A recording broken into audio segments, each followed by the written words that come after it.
vous dépassez la taille 46 et que vous n'arrivez plus à vous habiller dans le commerce, et bien c'est peut-être pour cette raison que vous vous êtes lancé dans la couture et dans la confection de vos vêtements. Malheureusement, on a souvent tendance à partager un conseil et à conseiller aux débutantes de faire quelque chose. Et dans cette vidéo, je vais tout simplement vous expliquer et vous prouver que vous n'avez pas besoin de cette chose pour coudre vos vêtements.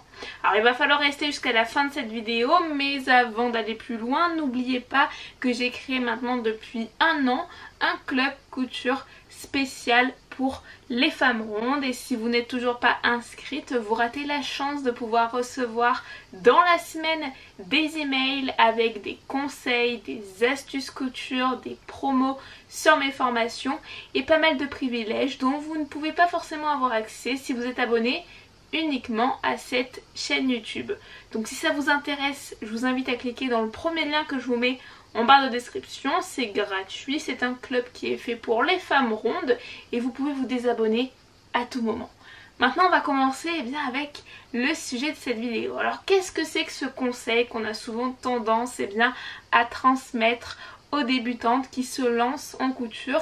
C'est tout simplement d'investir dans une surjeteuse. Alors pour celles qui ne savent pas ce que c'est qu'une surjeteuse, je vais vous mettre des images ici sur la vidéo. Cette machine, il faut savoir qu'elle est...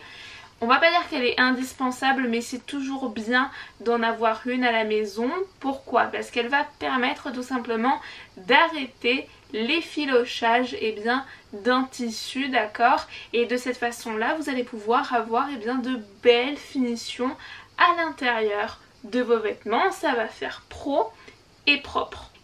Je vais vous expliquer pourquoi je vous déconseille d'investir dans une surjeteuse si vous êtes débutante. Déjà, il faut savoir que avec votre propre machine à coudre, donc moi j'ai ma machine à coudre ici, hop là, donc ça c'est une machine à coudre que vous avez toutes à la maison, bien évidemment pas forcément la même, ça c'est sûr, mais en tous les cas vous avez toutes une machine à coudre à la maison si vous venez de vous lancer en couture. Et il faut savoir que sur des machines standards comme celle-ci, vous pouvez avoir un petit point zigzag qui va vous permettre tout simplement d'arrêter l'effilochage d'un tissu pour avoir une belle finition à l'intérieur d'un vêtement. Alors ça ne remplace pas la surjeteuse, ça c'est clair, net et précis, mais si vous débutez, je vous conseille d'abord de démarrer avec une machine standard avec laquelle vous allez pouvoir coudre vos vêtements.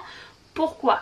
Tout simplement parce que au début peut-être que vous allez aimer ça, mais qu'au fil du temps peut-être que vous allez vous lasser, ou alors que vous allez peut-être vous rendre compte que la couture c'est un peu compliqué. Et au-delà de tout ça, la surjeteuse c'est une machine, si vous décidez d'investir tout de suite maintenant aujourd'hui dans une surjeteuse, le problème c'est que c'est une machine qui est très compliquée à utiliser, très compliquée à régler au niveau des points. Pour avoir une belle tension, ça demande quand même énormément de connaissances. Et au-delà de tout ça, si vous démarrez en couture, vous n'avez pas besoin de surjeteuse. Pourquoi? Parce que vous allez utiliser des tissus qui sont très simples à coudre, comme du coton, de la viscose, et pour ces deux matières, vous pouvez tout simplement avoir de belles finitions à l'intérieur de vos vêtements en utilisant uniquement le point zigzag que vous avez sur votre machine à coudre. Donc c'est pour ça que je vous déconseille d'écouter tout simplement le conseil qu'on a tendance à donner aux débutantes, c'est d'acheter aussi une surjeteuse. Alors je dis pas que il ne faut pas acheter de surjeteuse tout court, mais si vous démarrez en couture, le fait d'acheter une surjeteuse dès maintenant, dès aujourd'hui, en fait ça va vous décourager, parce que comme je vous l'ai dit, c'est une machine qui est très compliquée à utiliser. Ce qui va se passer, c'est que vous pouvez tout simplement vous lasser. Généralement quand on commence une nouvelle activité créative, surtout comme la couture, au début on est contente, on a vraiment envie de faire pas mal de choses, et ensuite on se rend compte que c'est pas si facile que ça et que c'est pas si simple, et vous pouvez en fait regretter votre achat, surtout qu'au niveau des prix, les surjeteuses, il faut compter à peu près au moins entre 100 et 300 € pour avoir un très très bon modèle. Donc c'est pour ça en fait qu'en réalité si vous démarrez en couture, vous n'êtes pas obligé d'acheter une surjeteuse. La machine à coudre que vous avez entre vos mains suffira amplement. Et si vous vous rendez compte que ça vous plaît vraiment la couture, que vous aimez ça et que c'est une activité qui vous plaît, à partir de ce moment-là, oui, vous pourrez tout simplement investir dans une surjeteuse et ça permettra tout simplement d'avoir de meilleures finitions, je vais pas vous mentir. Mais au début, si vous venez de débuter, ne vous précipitez pas parce que sinon, malheureusement, vous pouvez regretter votre achat.